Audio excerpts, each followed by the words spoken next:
बिस्मिल्लाहिर्रहमानिर्रहीम। अच्छा जी बेटा, आज हमारे पास जो चैप्टर नंबर 5 है, introduction to Microsoft Access. Microsoft Access basically क्या है बेटा? Microsoft Access is software. Software की अगर हम बात करें तो ये बेटा एक एप्लीकेशन सॉफ्टवेयर है। और ये आपको कहाँ पे मिलता है? ये बेसिकली बेटा आप जब अपना माइक्रोसॉफ्ट का जो ऑफिस है, ऑफिस 2003, 7, 8, 9 जो भी लेटेस्ट जो है वो आप इंस्टॉल करना चाहें तो कर सकते हैं। तो बेटा जैसे ही आप अपना माइक्रोसॉफ्ट ऑफिस इंस्टॉल करते हैं तो उसके अंदर डिफरेंट टूल जो है माइक्रोसॉफ्ट के वो भी आपको मिलते हैं, जिसमें एम एस वर्ड है बेटा, एम एस एक्सेल है, एम एस पावर पॉइंट है।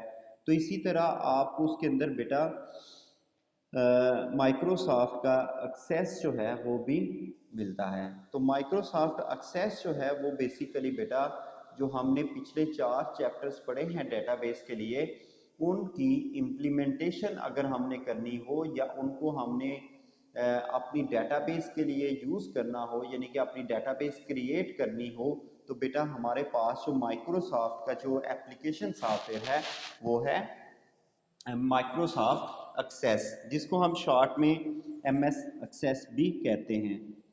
ठीक है। तो एम एस एक्सेस जो है बेसिकली क्या है बेटा?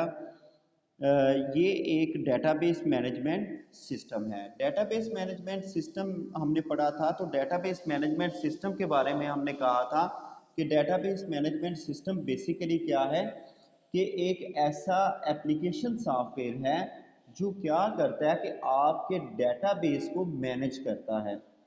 यानी कि डेटाबेस को क्रिएट करने के लिए, डेटाबेस को जो है मैनिपुलेट करने के लिए, डेटाबेस को यानी कि एडिट करने के लिए, उसमें डाटा इंसर्ट करने के लिए, डाटा को अपडेट करने के लिए, डाटा को जो है वो वहाँ से डिलीट करने के लिए, ये सारी चीज़ें जो है हमें कौन प्रोवाइड करता है? डेटाबेस मैनेजमेंट सिस्टम, जिसको हम शॉर्ट में क्या लिखते हैं? DB, DBMS। ठीक है जी बेटा। It has many built in features to assist you in constructing database and viewing information. यानी कि बेटा डेटाबेस को कंस्ट्रक्ट करने के लिए हमारा जो एम एस एक्सेस जो डेटाबेस मैनेजमेंट सिस्टम है, ये डिफरेंट फीचर जो है वो हमें प्रोवाइड करता है कंस्ट्रक्टिंग डेटाबेस, यानी कि डेटाबेस को कंस्ट्रक्ट करने के लिए, क्रिएट करने के लिए, एंड व्यूइंग इंफॉर्मेशन, और उसमें से इंफॉर्मेशन को व्यू करने के लिए। ठीक है। उसके बाद है बेटा M S Access is much more involve. ठीक है। And is a more genuine database management system than other program such as Microsoft Works. ठीक है। उसके बाद बेटा Microsoft Access is a relational database management system. Relational database management system भी हमने पढ़ा था, जिसको RDBMS कहते हैं। तो आर रिलेशनल था, तो रिलेशनल का मतलब मैंने आपको बेटा बताया था कि रिलेशनल डेटाबेस किस होगा, हम कहेंगे जिसके अंदर बेटा हम डिफरेंट रिलेशंस क्रिएट करते हैं, यानी कि डिफरेंट टेबल जो है जिस डेटाबेस के अंदर हम यूज़ करते हैं। तो जो डेटाबेस रिलेशंस की बेस पे बनती है, यानी कि टेबल्स की बेस पे बनती है, हम उसको रिलेशनल डेटाबेस कहते हैं। ठीक है। तो हमारा ये जो एम एस सक्सेस है, ये बेटा बेसिकली इसके अंदर डिफरेंट रिलेशन यानी कि टेबल जो है हम उनको क्रिएट करके हम अपनी जो डेटाबेस है उसको क्रिएट करते हैं या कंस्ट्रक्ट करते हैं। ठीक है जी। तो ये एम एस सक्सेस के बारे में कुछ ऊपर लिखा हुआ है, इसको बेटा आप एक बार पढ़ेंगे ज़रूर। ठीक है। उसके बाद नीचे हम आ जाते हैं सेकंड पैराग्राफ पे, तो वहाँ पे लिखा हुआ है M S Access offers more than just a pretty interface for learning how to manage data। ठीक है। You will find following benefits and more from using MS Access। यानी कि ये बेटा कुछ नीचे बेनिफिट्स दिए हुए हैं इसके, जो हमारे पास MS Access जो है हमें प्रोवाइड करता है। तो सबसे पहले देखें बेटा sample database. It includes sample database application to assist you learn about real world tables, यानी कि रियल फॉर्म में जो हमारे टेबल होते हैं उनके लिए हमें ये एक सिंपल जो है एप्लीकेशन है हमारे पास जिसमें ये हमें असिस्ट करता है। उसके बाद फॉर्म्स होते हैं, क्यूरीज होती हैं और रिपोर्ट्स, और उसके बाद and how they are interconnected to form database management system, यानी कि बेटा हमारे पास हम क्या कर सकते हैं कि डिफरेंट टेबल्स क्रिएट कर सकते हैं, फॉर्म्स क्रिएट कर सकते हैं, क्यूरीज कर सकते हैं और रिपोर्ट्स जो है वो डिफरेंट जनरेट कर सकते हैं एमएस सक्सेस को यूज़ करते हुए। ठीक है, उसके बाद हमारे बेटा डिफरेंट फॉर्म्स या टेबल्स के अंदर जो रिलेशनशिप होता है उसको हम क्रिएट कर सकते हैं, यानी कि एक टेबल को दूसरे टेबल के साथ हम कनेक्ट कर सकते हैं। ठीक है, उसके बाद है बेटा keys to understand the structure. Wizard है।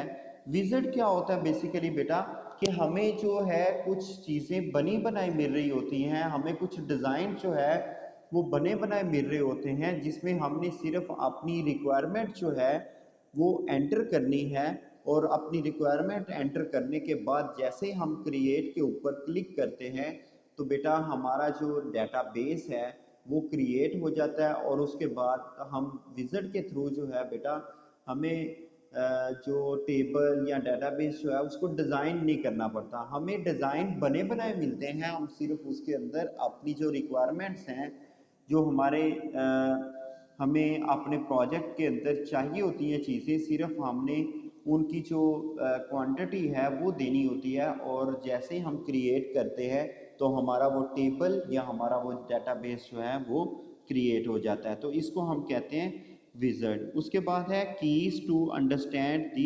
स्ट्रक्चर।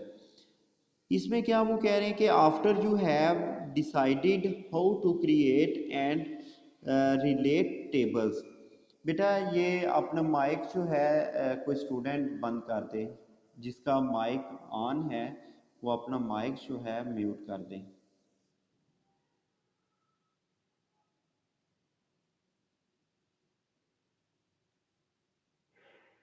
जी बेटा।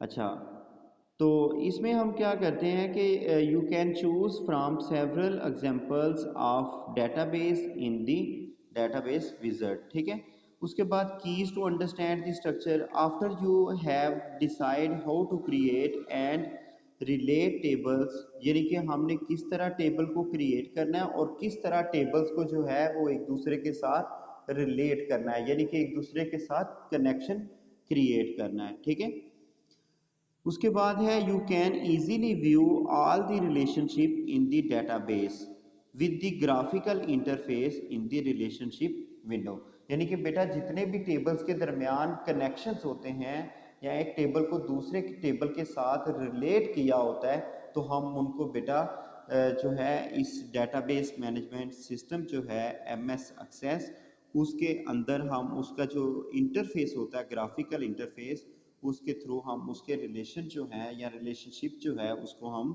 व्यू कर सकते हैं। उसके बाद है माइक्रोसॉफ्ट ऑफिस इंटीग्रेशन।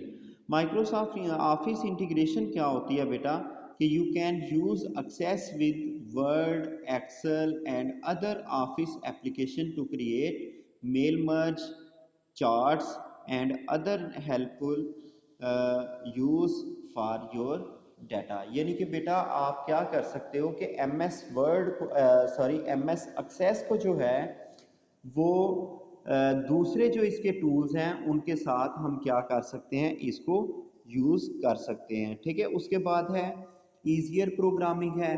बेटा हमने अगर प्रोग्रामिंग वगैरह करनी हो अपनी डेटाबेस के लिए या अपने जो एप्लीकेशन सॉफ्टवेयर्स होते हैं डेटाबेस के लिए उनके लिए, तो हम क्या करते हैं अरेज या ईजियर प्रोग्रामिंग जो है वो हम कर सकते हैं इसके लिए। ठीक है, जो एम एस एक्सेस के ऊपर हम डेटाबेस क्रिएट करते हैं। उसके बाद है कॉमन स्टैंडर्ड्स हैं। इसके कुछ बेटा कॉमन स्टैंडर्ड्स होते हैं, जिस तरह हमने एसक्यूएल की बात की, सीक्वल स्ट्रक्चर क्यूरी लैंग्वेज होती है, कि हमने अगर डेटाबेस के अंदर जो है डेटाबेस को क्रिएट करना हो, डेटाबेस को अपडेट करना हो, डेटाबेस में किसी डाटा को डिलीट करना हो, तो हम क्या करते हैं, एक लैंग्वेज यूज़ करते हैं जिसको हम कहते हैं एसक्यूएल। और एसक्यूएल जो है सीक्वल इसको कह देते हैं हम मोस्टली। तो सीक्वल जो है वो बेसिकली क्या है, स्ट्रक्चर्ड क्यूरी लैंग्वेज। उसके बाद है रिडंडेंसी। रिडंडेंसी हमने बेटा पढ़ा था कि डुप्लीकेशन ऑफ डाटा, यानी कि डेटाबेस के अंदर डिफरेंट रिलेशंस की या टेबल की जो डुप्लीकेशन हो रही होती है, जो कि हमने लास्ट चैप्टर नंबर 4 के अंदर जो है कुछ इनामलीज जो हैं वो पढ़ी थी, कुछ प्रॉब्लम्स पढ़ी थी। और उसके अंदर सबसे जो ज़्यादा प्रॉब्लम थी वो थी रिडंडेंसी की, ठीक है, कि टेबल्स के दरमियान जो डाटा होता है उसकी रिडंडेंसी हो रही, डुप्लीकेशन हो रही होती है। या फिर क्या होता है कि टेबल्स की जो है उसके अंदर जो डिफरेंट एट्रीब्यूट्स हैं उनकी जो है डुप्लीकेशन हो रही होती है, रिडंडेंसी हो रही होती है। तो ये डिफरेंट जो है हमने इनामलीज पढ़ी थी, यानी कि रिडंडेंसी प्रॉब्लम्स जो हैं वो हमने पढ़ी थी पिछले चैप्टर में, ठीक है। तो नेक्स्ट जो बेटा है वो है हमारे पास 5.1.1 जो टॉपिक है वो है क्रिएटिंग न्यू डेटाबेस। तो बेटा ये चैप्टर बहुत ही आसान है, इसके ऊपर आपने जस्ट क्या करना है बेटा, आपको डिफरेंट जो है वो प्रोसीजर्स दिए होते हैं कि आपने ये काम किस तरह करना है। तो सबसे पहले है बेटा क्रिएटिंग न्यू डेटाबेस, कि आपने अगर बेटा कोई भी न्यू डेटाबेस अगर क्रिएट करनी है तो एमएस एक्सेस के ऊपर कौन कौन से स्टेप्स को आप परफॉर्म करते हुए एक न्यू डेटाबेस जो है उसको क्रिएट कर सकते हैं। तो इसमें क्या है बेटा, क्रिएटिंग न्यू डेटाबेस में once Access has been accessed, ठीक है, choose the file new database. आपने क्या करना है बेटा कि स्टार्ट के बटन पे जाना है, स्टार्ट के बटन पे जाके वहाँ पे हमारे पास माइक्रोसॉफ्ट ऑफिस का जो है, अगर आपने अपने कंप्यूटर पे इंस्टॉल किया हुआ है माइक्रोसॉफ्ट ऑफिस, वहाँ पे आपने जाना है, वहाँ पे जाके आपने देखना है, उसके अंदर आपको नज़र आएगा माइक्रोसॉफ्ट एक्सेस। आपने माइक्रोसॉफ्ट एक्सेस जो है उसके ऊपर क्लिक करना है जैसे ही, तो आप जैसे ही माइक्रोसॉफ्ट एक्सेस के ऊपर क्लिक करेंगे तो ये जो बेटा आपको पिक्चर नज़र आ रही है, ये जो आपको उसका लेआउट नज़र आ रहा है, ये आपके सामने स्क्रीन के ऊपर डिस्प्ले हो जाएगा, शो हो जाएगा, ठीक है। तो इसका वो बता रहे हैं कि choose the file new database command. बेटा वहाँ पे एक न्यू की ऑप्शन होगी, न्यू डेटाबेस की, आपने उसके ऊपर क्लिक करना है। उसके बाद क्या करना है, from the menu at the top of the screen in order to create new database. हमने ये कल बेटा एक डेटाबेस जो है वो क्रिएट भी आज हम पढ़ेंगे और कल इसको हम क्रिएट करेंगे, ठीक है। In order to create a new database, the database window is displayed. Choose the appropriate directory. बेटा सबसे पहले होती है डायरेक्टरी। ये देखें लेफ्ट साइड पे जो पिक्चर आपको नज़र आ रही है, जब हम कोई भी प्रोजेक्ट या कोई भी फाइल जो है उसको सेव करते हैं तो वो बेटा पूछता है कि किस लोकेशन पे, किस जगह पे आपने सेव करना है, उसको हम कहते हैं डायरेक्टरी। तो आपने क्या करना होता है, सबसे पहले डायरेक्टरी जो है या ड्राइव जो है उसको आपने सिलेक्ट करना होता है कि किस जगह पे आप उस फाइल को सेव करने जा रहे हैं, ठीक है। उसके बाद then enter and add character name. फिर आप क्या करते हो बेटा, नीचे जो आपको नज़र आ रहा है कि आप क्या करते हो, फाइल का नेम जो है वो लिखते हैं, यानी कि उस फाइल का आप नेम जो भी आपने रखना होता है वो लिखते हैं। उसके बाद क्या है, for the new database file and click okay. जब आप उसका नेम और उसकी लोकेशन सेट कर लेते हैं कि कहाँ पे जो है आपने उसको सेव करना है, तो फिर आप क्या करते हो, ओके या क्रिएट के ऊपर जैसे ही क्लिक करते हो तो वो आपकी डेटाबेस जो है वो क्रिएट हो जाती है। तो नीचे बेटा इसके कुछ उन्होंने जो है वो स्टेप्स दिए हुए हैं, create new database, create a file new database using wizard. आगे डिफरेंट ऑप्शंस आ जाती हैं बेटा आपके पास कि आपने क्रिएट न्यू डेटाबेस करना है या न्यू डेटाबेस क्रिएट करना है यूजिंग विजार्ड है। उसके बाद तीसरी ऑप्शन होती है ओपन एंड एग्जिस्टिंग डेटाबेस, के पहले से कोई एक डेटाबेस बनी हुई है उसको आपने क्या करना है, ओपन करना है। ठीक है, तो ये था बेटा कुछ थोड़ा सा क्रिएटिंग न्यू डेटाबेस। इसी तरह नेक्स्ट जो हमारे पास क्वेश्चन है वो है create a database using the database wizard. तो बेटा ये जो हम नेक्स्ट टॉपिक्स जो हैं जितने भी ये हम इंशाल्लाह कल पढ़ेंगे कंप्यूटर के ऊपर। कंप्यूटर पे कल हमारी क्लास होगी और ये वाले जितने भी टॉपिक्स हैं बेटा ये हम साथ साथ क्या करते जाएंगे, अपने कंप्यूटर के ऊपर परफॉर्म करते जाएंगे।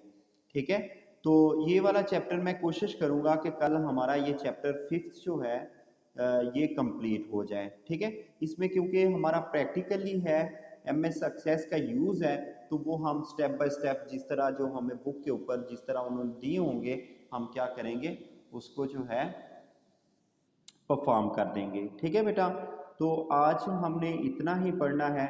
बाकी जो हमारा ये प्रैक्टिकल है बेटा ये हम इंशाल्लाह कल के लेक्चर में कंप्यूटर के ऊपर जो है इनको हम परफॉर्म करेंगे कि किस तरह हम डेटाबेस क्रिएट करते हैं, किस तरह हम उसे सेव करते हैं, कौन कौन सी उसके अंदर ऑप्शंस होती हैं। ठीक है, डेटाबेस विंडो क्या होती है, ये हम सारा इंशाल्लाह जो है। उसके बाद टेबल किस तरह क्रिएट करते हैं, क्यूरीज क्या होती हैं, रिपोर्ट्स क्या होती हैं, फॉर्म्स क्या होती हैं, ये हमने इस चैप्टर के अंदर इंशाल्लाह करनी है। और कोशिश करेंगे कि कल के लेक्चर के अंदर इस चैप्टर के अंदर जितने भी प्रैक्टिकल्स हैं इनको हम वाइंड अप करें। ठीक है बेटा,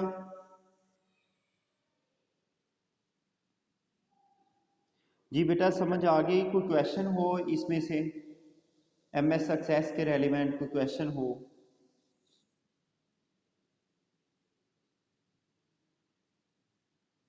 नो क्वेश्चन? जी जी बेटा, ये नहीं ऐसा नहीं होता बेटा, आपको ये थ्योरेटिकली भी जो है ना पेपर में पूछ लेते हैं कि किस तरह हम जो है एक डेटाबेस को क्रिएट करते हैं, किस तरह राइट द प्रोसीजर, वो आपको क्वेश्चन दे देते हैं write the procedure to create a database, new database.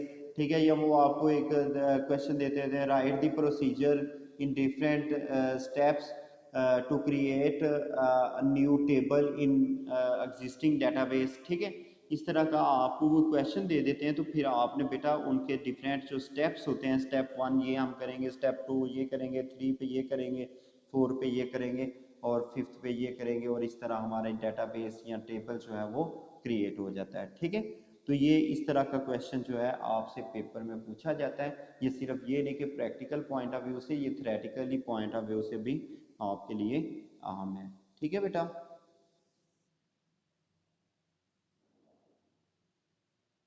और कोई क्वेश्चन हो बेटा?